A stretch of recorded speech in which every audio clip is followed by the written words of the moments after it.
Hey, what's up, guys? I hope you guys are doing well. Coming to you with a word of encouragement today. Today, we are going to be talking about the mind. And so, in my hand here, I brought a little token with me, literally a tiny little token that I got with my kids at Disneyland. And it's one of my favorite little Disney characters. If you know this guy right here, that is Jiminy Cricket. Well, why do I have Jiminy Cricket in my hand today? Well, if you know the story of Pinocchio, then you know who Jiminy Cricket is. Jiminy Cricket just isn't a little cartoon cricket that has a silly little hat and an umbrella. He represents something. He represents Pinocchio's conscience. He's the one that follows Pinocchio around and is a little voice to Pinocchio that tells him what he should do and what he shouldn't do and gives him advice. Now, he represents Pinocchio's conscience. And in the story of Pinocchio, Jiminy Cricket is a good voice. He's pure of heart and he speaks to Pinocchio, telling him what to do, what is right. Well, the Bible talks to us, and it talks to us about our consciousness and our mind. But it's not like the story of Pinocchio. See, there are a lot of stories that talk about what's going on in the mind and heart, especially in the children's world.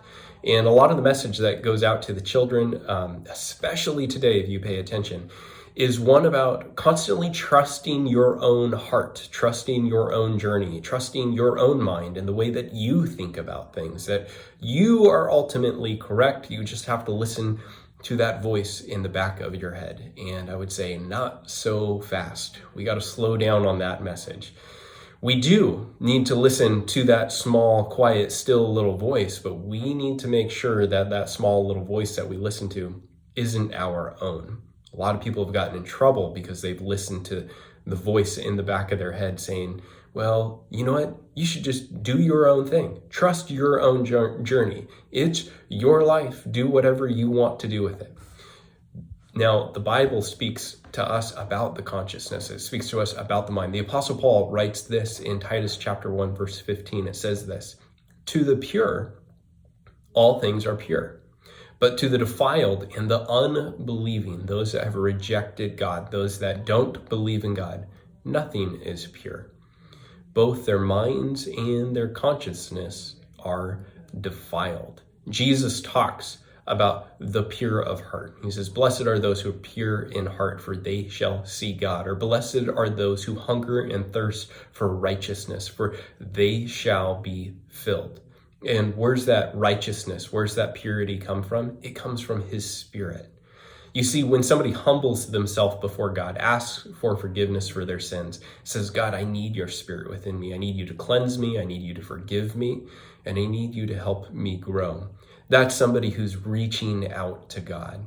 And that person, when they do that, there's a promise within Scripture that God will give you His Spirit and that He will help you grow deeper in the knowledge, wisdom, and understanding of who He is.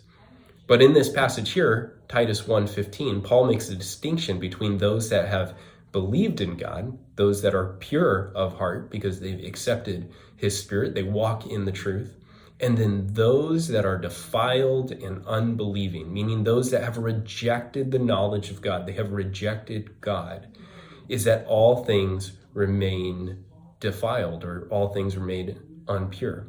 Today, there are a lot of people walking around who have rejected the knowledge of God, and they walk away from the faith. They walk away from the simple truth of who Jesus is, the message that He has for us, and how He wants us to humbly submit to Him. It's a very simple message that we are to bow down to Jesus. We are to love our neighbors. We are to be filled with His joy and take peace in knowing that nothing in this world is really ours. It's all temporary and it's fading away. And we can take peace in knowing that we have eternal comfort and security in God, and we will be with Him forever in heaven. So we don't have to stress about the things of this world. Well, those that reject that knowledge, those that reject Jesus, they're very much focused on the temporary things of this world. They're focused on the title or position they have. They're focused on the certain ways that They present themselves within a society or a culture. They're focused on their own notoriety or how much fame they can get, how many likes they can get on Instagram. That's how many times people push that little heart button.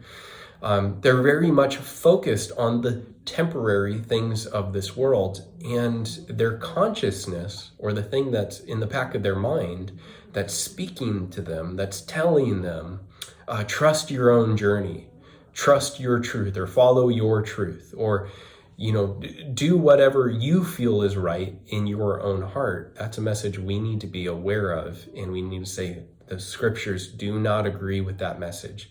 They agree with the idea that we need to follow our heart, so as long as our heart is filled with the light of the knowledge of God.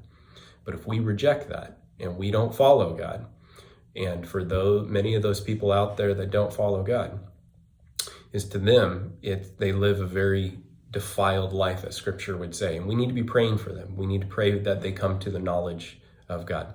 So that's my encouragement for you today.